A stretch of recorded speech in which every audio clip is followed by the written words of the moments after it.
lot of people, one, don't set boundaries. Two, don't push past boundaries.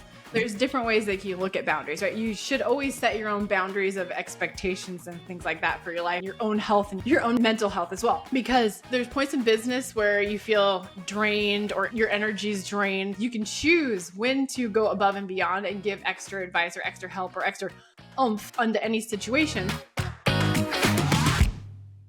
Hey there, this is Michelle, and this is the Delusional podcast where we talk about big dreams and real stories. And today we have Tamara Thompson. Would you like to introduce yourself, please?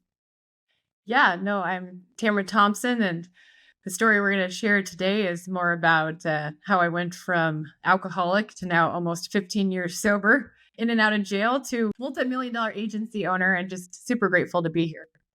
I'm super grateful to have you here, and I know that you don't love the word delusional, and I would posit that most people with your background would not assume that they could just go make millions of dollars, and yet that's exactly what you did. So, to what do you attribute your amazing success? I think the patience, the just being able to shift when needed, but also like taking resilient action. I think a lot of people don't realize, like, one of the things when scaling an agency specifically, a lot of people hit that shiny object syndrome, and they want to shift things quite often. They change your offers very often. When you're building a very successful agency, you build with teams and you scale with teams and processes behind the scenes, because you can't do it alone on that piece of it, but you're almost building boring. I don't like boring. So, but at the same time, I was like, oh, well, there's other people out in the world that can do the tasks and love the tasks that they have the great skills for, right? So we built a great team. We actually hired 4 new team members yesterday. Yeah. It's cool to see that as well. We had like 3 other power partners come in this week. So, but like that bigger mission of building really attributes to building a team, like being able to let go of perfectionism, to control, to just, letting things go out there into the world that aren't perfect. And you're just doing stuff, you're getting momentum. There was even this last year, I've lost almost 80 pounds, right? So I wasn't super fit after COVID. I gained a lot of weight. There was, everybody went through some sort of depression, and downfalls in their business. Gratefully, our business started thriving through COVID. But one of the things that happened was my health got really out of the loop, right? And so this year is more of this year that I'm like, okay, I got to dive in, get back into the health journey. And so that has also helped attribute to other success that's like ramping up right now. This power of It's July right now for us, and it's one of the most intense energy months going on. And when those actually jump on that energy train, but infuse it in the most powerful, positive light, and you remove all the negative sides of it, this month can be super powerful for anyone's business. So that's a lot of things that happened with me evolving over time, is just really delegating with the team side, understanding myself, now getting my health back under track.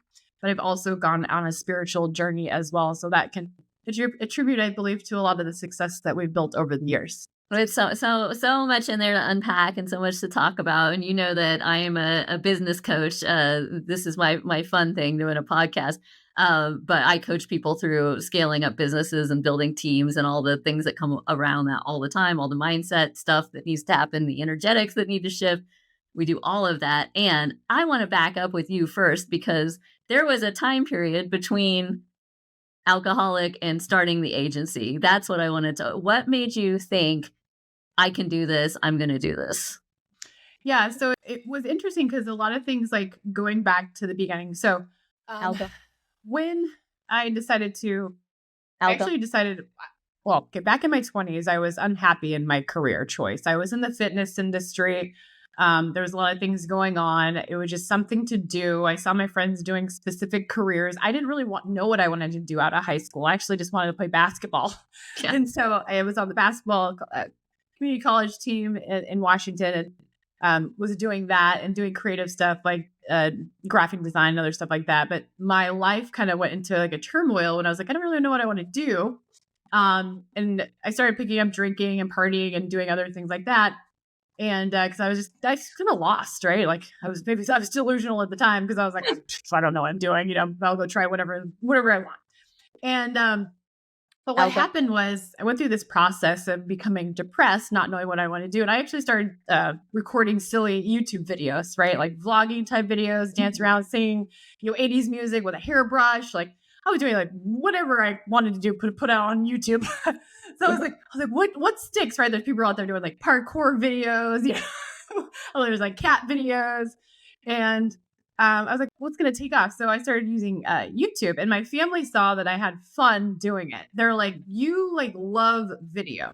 And so in my 20s, I was kind of like depressed, going through some different things in my inner turmoil, not really thinking like I could create a career out of this, right? So it was a hobby first. So YouTube was a hobby for the first 4 years before I decided to actually go back to film school in my late 20s, where I had great mentorship, great instructors, which the two that meant the most to me have now since passed, but I attribute a lot of my beginning ideas and creativity and knowledge and action to them, because they gave me this assignment my last year at the Seattle Art Institute. They said, I want you to go out and I want you to direct, edit, script, like produce every single aspect of a documentary film. Like you have no help at all. And then at the end of it, we want you to submit it to Sundance. So What? I was like, okay. I was like, this soul loves a challenge. Like I've been told many times in many readings that my soul loves a challenge. And I was like, at this point in my life, I'm like, I don't want to challenge anymore. but this is what happened back then. And so I went through the process, did it. And what was unique about it was I went through all the processes and steps, and I created this documentary film. And the last weekend, so it was this documentary that needed to be uploaded into a Dropbox folder, all these things, you'd be in by midnight, right? So I had done the last interview for this one documentary. I drove all the way to Portland, Oregon from Seattle. So imagine 3-hour drive on a Saturday. This documentary film's due tomorrow. I was like, I got to get this interview. It was with Heidi Ho from Heidi Ho Organics from Shark Tank. She was invested in by Lori. I was like, I'm going to go get this interview. And so I did it, connected with her, became friends as well. And it was cool to see that. And then, but at that point, I'm like, in my head, I'm like, okay, now which part of her segment is going to go in the film? Because I have 3 hours to think about what to put in there and then also edit it in and then export it and then do this. So this was me at like the freelance stage, right? Like I'm in a school. I'm not sure. I haven't started a production company yet. This is where I'm at. So I go in and I'm like probably delusional, be like, I'm going to just go get this done, right? It was like a 74-minute film. But us on the production side and the editing side and the render time side know how long it really takes to edit a film, compress a film, export a film, and then upload the film. So went through the process. And end of story, I actually got the submission into the Dropbox at 11:59 p.m. I made it. I submitted it. No, the film did not get selected that year. But what happened next was what really unfolded for me. And so finished film school, started a production company. That was my first entrepreneurial side. Got my first corporate client that replaced my salary. So I was like, okay, I'm going to do this. When I put this proposal together to work with this corporation for a year on a year contract that replaces this salary and some, I'm going to step into entrepreneurship. And so I did. And then from that point, started seeing like, oh, there's all these different packages and stuff like that. But what was unique about that experience, though, is we allowed for us to create these epic, inspiring trailers on YouTube back then. And then what we do now with our current agency is a very similar model. We've just applied things, shifted things, algorithms change, but always pay attention to the data.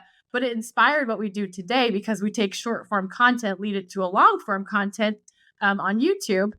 And we did it back then too. So we did short form content, teasers, trailer videos. Now they're shorts, reels. We led it back to the documentary films that I directed. And all of a sudden, indie flicks actually found us. And so, or me, I guess, at the time. And they just said, hey, we want to acquire your films. And so that was something that was kind of, that was like a jump into what evolved. But right before that, I had like ins and outs of like drinking and alcoholism and stuff like that. And the thing that really, I started to become passionate again, though, while I was in film school. And I actually sobered up while I was in film school, right before I graduated. So I actually sobered up 2 years before I graduated and started a production company. But because of all the things that I was doing, I was actually got in trouble with the law a lot. I was pulled over multiple times, multiple DUIs. They knew my name in the courtroom. There was a lot of things. And then I got slapped on the wrist the last time and thrown into jail for about 90 days. And then I was put on house arrest for 9 months. So an entire year of my life, I was separated from people to be able to think about the mistakes that I did wrong, separated myself from anybody that didn't serve me or didn't support me or couldn't acknowledge that I had a problem. And then the last time I went to the courtroom, I said, I have a problem. I need help and I need to change my life around. But I also wanted to be able to stay in school and all these different things too. And so I did a crazy feat. I turned around and negotiated with a judge and I went in for an ask because the power of asking, I was actually talking about this with my partner this morning about how we've done certain things. I was like, it's all about asking. Like you ask, you follow up, you're persistent, you ask again until you get a no or a no and then ask why not to get the full story. Like you never know unless you try and then try again. But so I went into this courtroom and I was like, man, I'm like, they're going to put me away for at least a year. And I said, and all the other times I went to the courtroom with my attorney, I was very quiet. He's like, just be quiet. I'll do the talking. And this time he said, do you have something to say, Miss Thompson? And I was like, I do, actually. And I stepped up and I said, I put myself back into college. I'm in this college right now. I know I've made several mistakes with my life. I know I need help.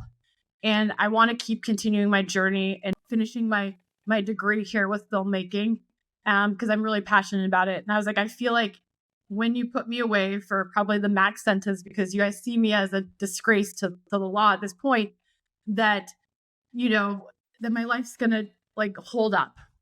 I'm going to lose the momentum and I might spiral back down into this path that I don't want to lead.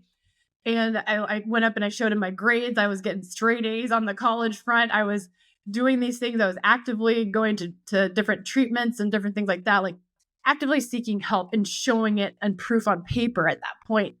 And so when I did that, I said to myself, because I did all the research myself and I was talking to my treatment counselor in the group that I was in, and these guys were in there because I was in a different court system. I was in a different county. And all these guys in Seattle were like, well, you could apply for work release. And I'm like, what's that? They're like, oh, they don't offer it where you are. And I was like, they don't? I was like, but they should. And I bet you they can. And so this is where my big delusional, probably another delusional moment was these people in this room thought I was delusional, like all of them. Yeah. And they were like, there's no way. Even my attorney was like, there is no way they're going to accept your proposal. And I looked at him and I said to the judge, I said, when I follow all these rules and I pay for the fees, everything is on my own expense, may you grant me work release so I can, 1, continue part-time with my position at work, 2, keep up with my schooling that's only a couple days a week. I was like, you guys can lock me up on the weekends. You can do whatever you want. Like, I will pay for it. If I do something or act up or do something wrong, smack me and pull me away for the longest term that you're supposed to. The guy just looks at me and he looks down and he looks back up and he goes, I have never had anyone step into a courtroom and ask me for something like this. He's like, the creativity, the knowledge, the references that you shared, the idea, the passion that's coming through to continue to want to continue your path. He's like, this interests me. He's like, Miss Thompson, we're going to create our own, you're going to be the first one in the work release program. So they're like, we're going to stick you not here, but out in this town that's about 45 minutes out, even farther away, which was fine. I was grateful. So they allowed me to start this program and do that for that. And then I became not friends, but liked by the interlock device, the house arrest people, like everybody, they knew me because I stepped in and did something. Like I did something about it, but it was for a better change to encourage people to continue a path that wanted help. And then show them from there that I was truly there to sober up. I was truly there to build success. I truly wanted to finish schooling and start a production company and do all these different things. And through that process, like it was interesting. So I ended up being put on a work release for 90 days, no communication, anything like that. But I was able to leave 3 times a week to go to school and work part-time, which kept my sanity. And I was also in the best shape of my life. I was doing tricep dips, you name it, like lunges, push-ups off the bunk beds, because I had to share a communal bed area with 10 other women that were there every night. And it was very crazy space though, because we had people coming in at midnight, 3 a.m., coming in off meth. They were bringing the women in, booking them. Like it was just a very crazy experience. And everything that I went through during that experience of resilience, negotiation, almost being beat up like a lot of times, it really opened my eyes to a lot of things and made me extremely resilient to who I am today. But that was my rock bottom. And then everything that I took away from that rock bottom, I allowed to have my resiliency apply into business. So I always tell people whenever like big things happen in business or negative things or things that people like dwell on, like it's like it happened, let it go, move on. Like that's it. Like don't look at the past, like don't focus on the past, don't focus on any negativity, because what's important is now and the focus of the future. And so that I like started implementing into life and business. And everything that happens in business at this point does not even compare to what happened there with my rock bottom. So like I always think like there's somebody always going through something harder than me. Always, 1,000%. So I say, I'm grateful for what just happened. I'm going to learn from this experience and then apply something else or move on from it. So I think a lot of people get stuck in their life and mind and business because they don't move on just from something quick enough, and they just hold something. If they're like assuming something or taking something personally, or, you know, they have to vent about it. I'm more of like, okay, it happened. Move on from it. There's better things, or there's a way I can fix something, or, you know, that's just how my mind thinks really fast. And so, yeah, going through that experience though, I would never have taken it back because it's made me extremely strong today. And the way I apply things in business is very fast, effective, and just resilient. So that's really like how that came to be. So people definitely thought I was delusional in that courtroom that day, but look where we are now. That is such an amazing story. And one of the things that you told me when I first met you was about this. You said, you know, no matter what happens to you in business or what's, you know, going on that's stressful, it's never like worse than being in jail. And so you always have that sort of frame of reference of it's nothing worse than like if I was to hurt somebody in that process. Luckily, I never hurt anybody through my drinking and driving or any of that stuff. So grateful that never happened as well. I was hurting myself. I was hurting my family.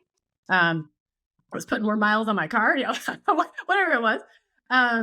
But yeah, it was really just something that like, it truly was my path on purpose. Like I go through so much now and I think so big at this point, and there's still like this mind can go even in more at this point.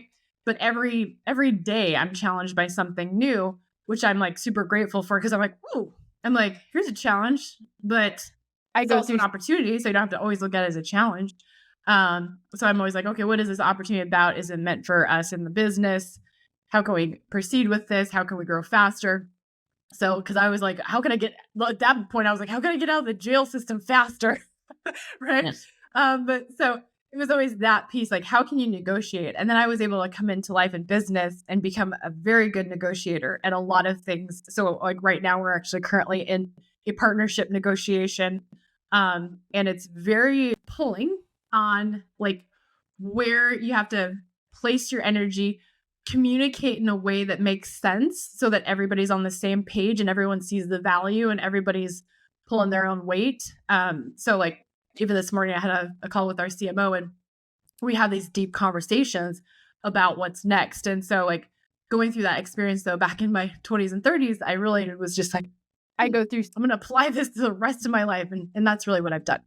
It's amazing. And what I hear is what I call, you know, getting bigger than the problem. And so you look at the situation and you go, okay, what happens if I get a little bigger than this problem, right? So if I'm a couple $1 million in debt, that could be really scary, but not if I figure out how to make $10 million, then it's no big deal, right? So I'm getting bigger than the problem. I mean, that's a good point, but I don't ever see anything as a problem. So I Mm. always see everything as an opportunity. So like I am the type of person that will speak to you and be like, why are we using this verbiage? Like we're actually helping solve clients, we're problem solving for clients, right? So I get your point on that, but I never I see go anything through as a problem. So what's the opportunity that can get to the next piece of it, right? Like what's the positive impact? Who are we helping? Who are we serving? What is the problem that we're helping solve in that scenario? But I see it from your point of view too. But there's just Well, what like I hear is a little bit of a questioning where other people wouldn't, right? Which has served you really well. And so going into a situation and somebody else says, "Hey, here's the situation. These are the parameters. This is what will happen. This is what won't happen. This is what you can do. This is what you can't do." And 99.9% of people would just say, "Okay," and accept that and kind of like live within those guidelines or parameters. But you're saying, is that you, true? you push the boundaries. I push boundaries quite often.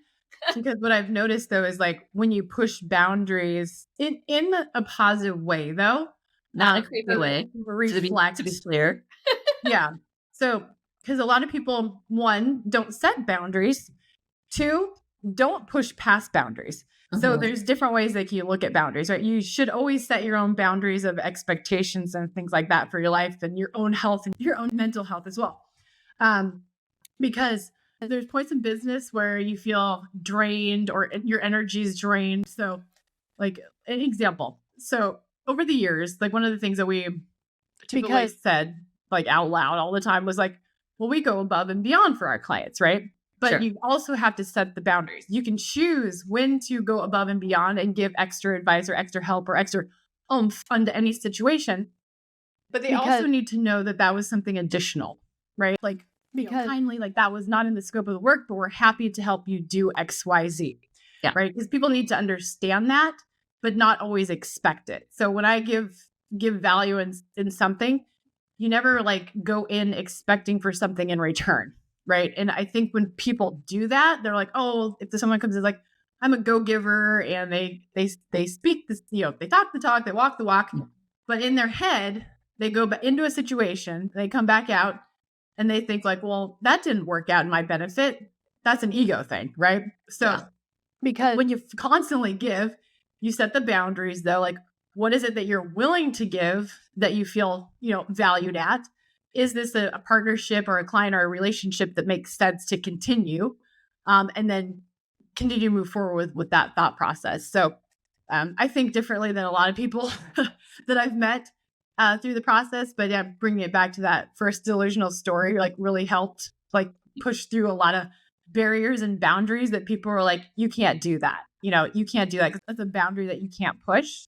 And I pushed it, but in my benefit, but also allowing them to open up their mindset to help more people too. Because they see people come into the courtrooms all the time and they just see people as a nuisance or, whatever it looks like. Or there are people out there that truly want help. I actually met a gentleman this last weekend that just moved out to Gilbert, Arizona, and he has 9 months sober. And I told him like how I think and what I think about different things. And he was like, wow. He's like, you have a very different perspective.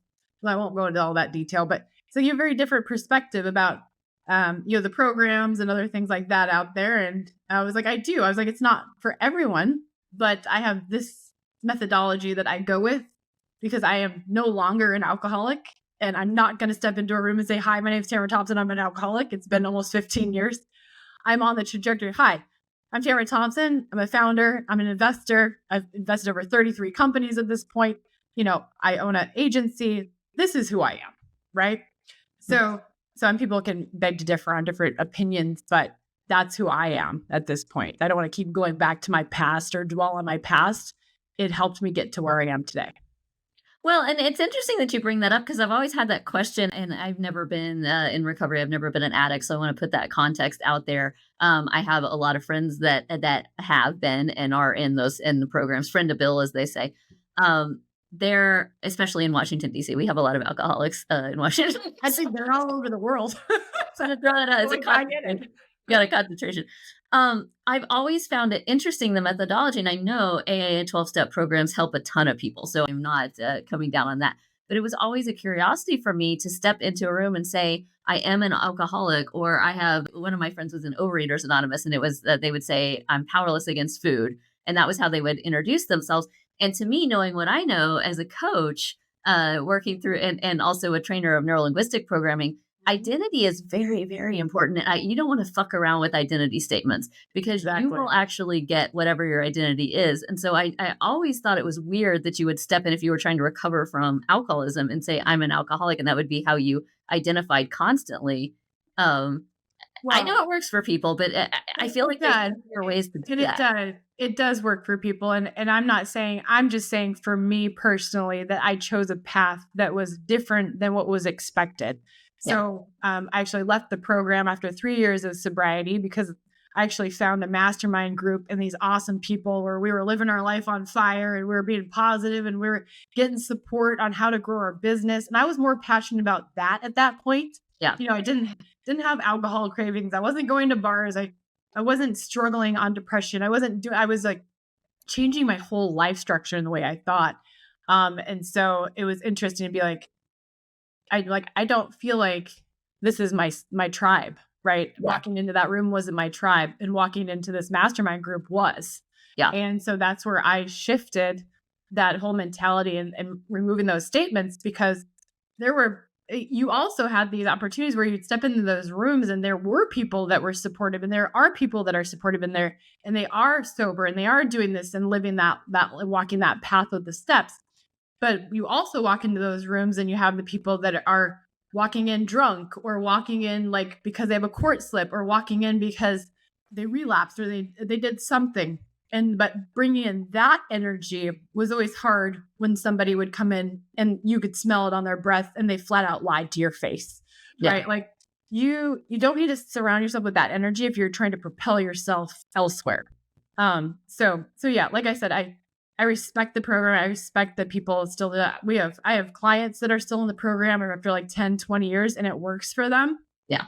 But for my mindset choice and my verbiage that I put out into the world, I do not need to repeat that line over and over again because I am not an alcoholic anymore. Right. I'm definitely a kick-ass businesswoman that loves life and business and entrepreneurship, loves helping people. And so that's really like where it extended. And so I never like ever want to offend anybody with how my philosophy is, but it definitely helped me on my path. Yeah. And I mean, for anyone watching, listening, please know that anything we say in this show, this is just our opinion. It's our worldview. It doesn't mean it's like the truth or something you should believe. We respect your worldview. Please respect our worldview. We all have a different perspective. That's what makes life interesting. I want to go back to this concept because we were talking a little bit right before we started recording about this concept of why not me when it comes to doing big things. For me, I grew up in Oklahoma, right, in southwestern Oklahoma, in a very working class situation, right? I was not the kind of person that was supposed to become a multimillionaire. I was not the kind of person that was supposed to go. Why not? Well, I mean, that was the constraints, right? Like that's not what people from my background did. If you look at everybody that grew up where I grew up, like that's not what the majority of people ended up doing. Awesome people. It's just not the trajectory that most people take. It's not that I'm an outlier, right? Just like you are, you're an outlier. When I went to business school, I went to an Ivy League business school. Again, I was not, I was an outlier in that case. I was one of 5 people out of a class of 200 that had gone to a state undergrad, and everybody else had gone to, Harvard or also Dartmouth is where I went to business school. They'd gone to Dartmouth undergrad. There were more people there that had been in undergrad at Dartmouth than came from state schools total, right? I went to the University of Texas at Dallas for my undergrad, proud alum. There, that was a weird leap to make. The only reason that I even thought that I could apply was because I was working campaigns at the time, and there was a guy that was working campaigns with me, super nice guy, but just a normal, like I felt like he was a peer, and he applied and got into Harvard Law School. And I saw that, and I was like, if that guy can go to Harvard, I can go to Dartmouth, right? So again, like nothing against him, but sometimes we need to see examples of peer level people doing stuff, and this is where this mastermind idea comes in, right? Surrounding yourself with people that are doing what you want to be doing. I, by the way, I love to be the stupidest person in a room, and people will argue with that verbiage all day long. I don't care. I'm owning it. I on purpose. I want to feel stupid. I want to be in a room where everybody is way further ahead, where they know way more, where they're and I'm just like taking notes and I'm just absorbing it all because we Taking become notes and then taking action. I take notes, I take action, I learn a lot. And sometimes it is that feeling of, oh, this is just a regular person, right? And again, nothing against anybody, but it's like they're not smarter than me. Like Was they're not like why am I sitting here feeling like I'm limited and I can't be this, I'm talking to this person who had a 9-figure $1 billion exit and they're just a regular person like me. Like Well, it inspires a me. lot of the connections I'm connected to, a lot of my colleagues and mentors too. They're literally like, Tamara, I'm not the smartest person in the world. Yeah. It was having the people around that helped them build, multi-million dollar, $1 billion companies at this point. Like they had other people help them do it. Like Yeah. it's like you ask for the help part, and then Was but you're like you said, like you wanted more, right? And I think there's funny because when you talk to people about it, there's like that people can take it on a negative spin or you know or the positive spin, right? Because people are like, oh, you want more, like what is it, more money? It's like not just necessarily more money, but when you create more money you can create more impact and more Mhm. opportunities for other people, right? And so that's the way that I always say it. It's like I want more in life. I want more in life. I want more in business. Yes, of course, we want more revenue because we can open up more jobs. We can open up more opportunities for people. We can invest in more things. We can help give back to more charities. Like one of our goals is actually this year is actually give back 100,000 in charities this year. Love And so that. I'll have to talk to you about this off camera, but there's an opportunity that we're going to do putting together. We're going to actually sponsor a charity event in December, and we're going to invite like 20 of our closest friends, colleagues, and clients to come out with us to Portland in December. But we're covering the cost for the sponsorship on that. Our clients, they just need to show up. It's going to be in Portland, Oregon this year. But like when you can bring another like 20 other women into another group, there's going to be over 200 women at this event. That's more like giving back to charity, but that's our bigger goal, is to give back at least 100,000 in charity this year. And so like we're doing that. We're on their way to do that. And so but like that's what I like see more, right? So like I can give more by, making more money, making it matter, helping the team, but also make more money so we can give it back and we can help people in that process. And so that's what my more is. And yes, it does include making more money. I like nice things at this point. I love more dogs. We love, all the things that we built, my partner and I built from scratch though. Like we didn't have help, we didn't have funding, we didn't get investors in our own company. Like we know how to invest ourselves now in other companies, which we've helped give back to a lot of women-owned businesses, especially post-COVID was when we dove in when we're helping people like, hey, this is how you can evolve during COVID to keep these businesses alive. You have a very thriving market. Let's keep it online. And so like that Jones is like excites me really, like just gets me all excited. And so that's where my more it comes in, right? So someone might come in with a negative perspective and be like, oh, money is the root of all evil, all this stuff. But it depends on how your energy is. Money is just energy, right? You have energy as well. Are you propelling it in a slimy way, or are you doing it in more of an impactful way? Who is it going to help on that side? So you can look at it on either perspective side. But, we've even had friends and family members growing up that really just are against money and against the rich and the wealthy and things like that. I'm like, we're over here building generational wealth for our families because we can give back, right? So we're doing these things and people still feel that negativity towards things. So it's even hard in family dynamics when you're trying to give back, but understanding that they still feel off, right? They may still feel inadequate. But our whole purpose is to give back and build success so we can give back to our families, so we can put together these cool experiences, right? So we flew out all of our family members and rented this beautiful mansion in Orlando for Christmas because we wanted to. We wanted to bring everybody together. My brother and his wife and my nephew hadn't met my spouse's side of the family. Like it was just like a whole cool thing. But then in my head, I realized that they still think differently. So the way that they view things, some lead with gratitude, some lead with scarcity. And so we just have to be mindful of that when we're putting ourselves out in the world too, of what more really entails for us and to help people.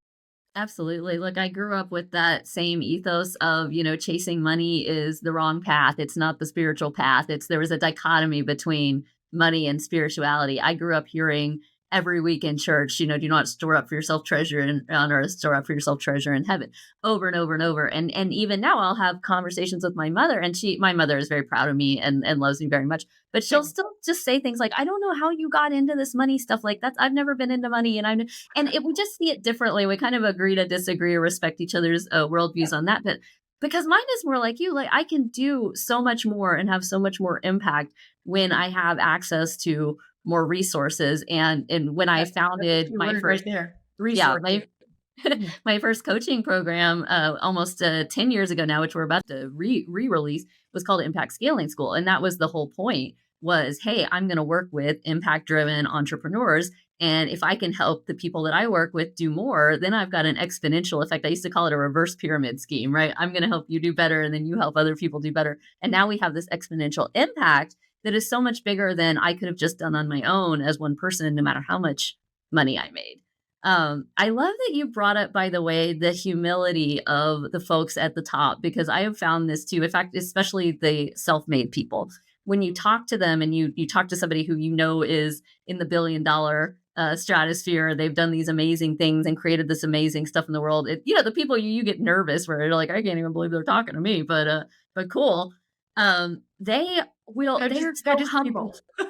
They're They're so just humble too. people. They're not they're not what people might expect if oh yeah, I'm the smartest person in the room. And I know they're the ones getting all the credit out all the credit out the window, right? It's like blame in the mirror, credit out the window. Hey, I couldn't do it without my right hand guy over here, my right hand gal over here, or I've got this whole incredible team behind me. In fact, the team is just like killing it all the time, and I just get to come in and do the fun stuff. And you'll hear them say stuff like that.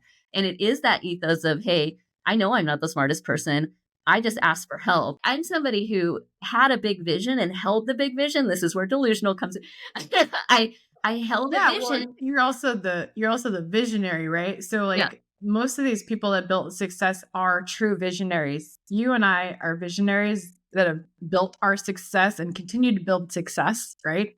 Those other people too in that room also. Like and Yeah. they are humble because they didn't come from much. They didn't come from different things. And those people that have those inspiring stories like that are the ones that I actually probably respect the most, because there are other people that I know that I love the fact that they took on the family business, but maybe their father built it from the ground up and built the success and they passed it along. At least they can maintain it and have people to build that side too. Because one of our colleagues and friends and clients, so his dad built a really successful company, and then he passed away about within the last 10 years, and he ended up selling the company for 200 million.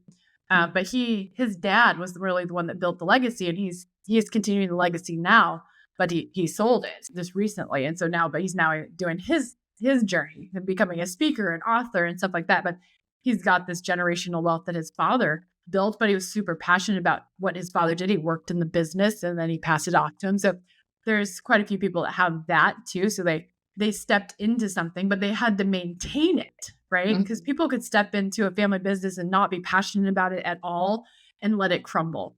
And so I've seen a lot of people that are humbled by that experience, that they can come in. We've seen the parents or other people build it. They've stepped in to maintain it, and they are also humble as well. It's cool to see those types of people. Absolutely. I mean, look, nobody that's running anything of that scale is a slacker. It takes a lot. And I No, do no hear slacking allowed. most like I do hear sometimes from folks who are just starting out, they are in more of a scarcity mindset, sometimes bitterness toward wealthy people. That sounds like, well, the only way to get wealthy in this country is if your parents gave it to you. That is not even That's true. pure thoughts of, well, scarcity, envy, or uneducated in It's certain a ways. mindset, right? Yeah. Statistically, the vast majority of millionaires in the country are self-made people, and they did it through business. They did it through entrepreneurship. That is a story over. It's not even a big deal to make $1 million anymore in It's business. really Like not that it's much. a small business still. But But that's what's hard, because I know that $1 million is not that much. And yeah, so, um, but at the same time, we were reading statistics for one of our other shows that we do, Women Unlocking Wealth. And what was so crazy is it's like not even, it's like barely, like, I think it even went down this year. It went from like 1.9 to 1.7 now. Percent of women reach their $1 million mark. They see it as unattainable, which it totally is attainable for anybody, anyone out super there. attainable. Yeah. But the other statistic that we saw, we were like, holy crap, there were like only like 192,000, no, 12% of women, only 12% of women ever reach like a mark of multiple six figures, up to like, I think they're ranging about 192,000 for like an annual front. And I was like, that's not even a quarter of a million. Like 12%, only 12% hit that. So I was like, okay, well, we want to inspire more women to reach their goals, and reach way more than that, and know that they're capable of doing it. It really is a mindset thing. Like the whole movement of mindset, like people need to have mentorship. They need to have that coach. They need to have the resources and the inspiration behind how they can get there. I think one of the biggest things though is like, yeah, like you said, like being, if it's delusional, if you use that word, like your show, which I understand the meaning of it, or if it's resilient, or being persistent, or if it's like get it, like if you call, I don't ever say the word failing, like we're not failing, we're just learning. Really, we just fell really hard. We're like, boom, okay, fall back, get back up. Woo, we're gonna go ride that horse, jump off that base cliff. I don't know.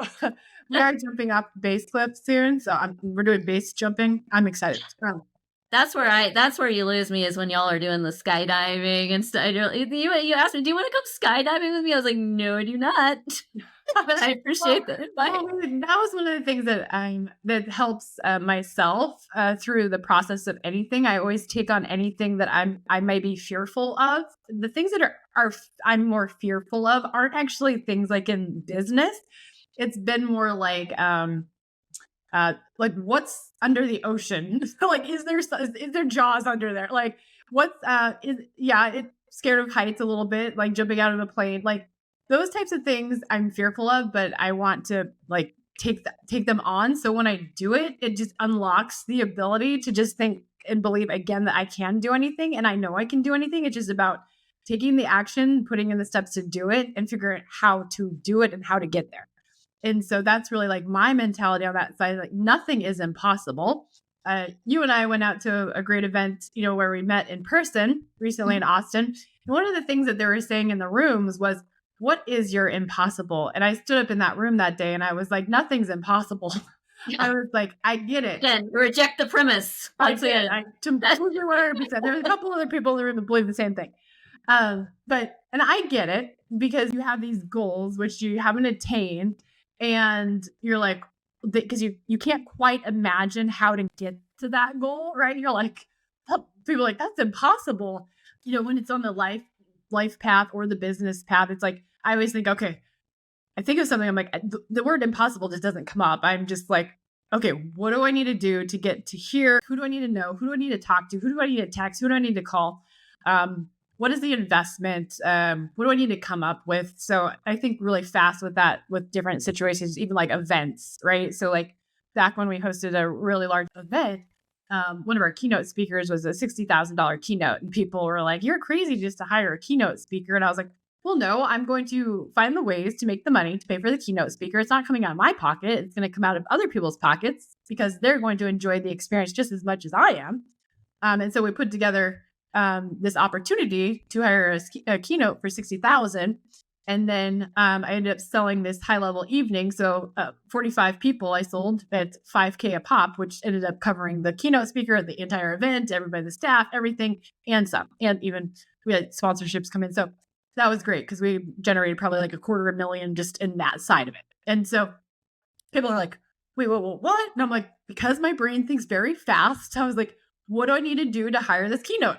This is what I need to do. I need to provide value. I need to put together these experiences, and turn around and be like, I want to do this. I know I need to do this because my soul is telling me I need to know this person. Not sure why right now, but when I meet them, it will unveil. And so that really happened. So like, that's the way I think. So it's like, if you want something, just do it, figure out how to get there, how to market yourself, how to connect the dots, how to connect with other people, how to make money doing it, and then pay for it. So that's really like, after I did that experience, I did the experience again and again and again through different events and things like that. So, but that I'm passionate about that stuff. I love experiences. So that's a whole other game. A whole different episode, and unfortunately, we're running out of time on this one. But thank you so much for sharing your story because it's such an inspiration. I think you were totally delusional and in a positive way, and I really appreciate you being so vulnerable and sharing all about that. Where can people find you if they want to know more about your work or more about what you do? Yeah, I mean, we didn't even dive into all that stuff. For me personally, I love Instagram, so you can come connect with myself. It's at Tamara Thompson official. Apparently, Tamara Thompson was taken, so I took the official part. You're the official one, yeah. Anything to relate to what our actual company and agency does is under broadcastyourauthority.com or at Broadcast Your Authority on YouTube, where our podcast lives. As well as Instagram, TikTok, you name it, it's at Broadcast Your Authority. You can learn a little bit more about our one-stop shop for our podcasting and content marketing agency. We love helping people launch their shows, also take over their shows to help market it more effectively on YouTube, as well as the social media channels and their audio podcast platforms. And they are producing this show. So if you like this show and you like what you see and what you hear, and you want to do the same thing, give Tamara a call. Of course, you can always connect with me directly on Instagram or TikTok or any other platform at Michelle to Scale. And please like, review, comment on this show so that we can get these delusional stories out to so many more people. We really appreciate your help and all your support with the show. Tamara, thank you so much for being on today. It's been a pleasure having you. No, I appreciate you so much. We're grateful for the opportunity. And yes, like she said, go subscribe to her YouTube channel as well and all the fun places because she is an incredible human being and she's doing great things. And I'm excited to see how the show evolves and all the amazing guests that she's got lined up for you. So thank you again, Michelle. Appreciate you. Thank you, Tamara, and everybody else. We'll see you next time.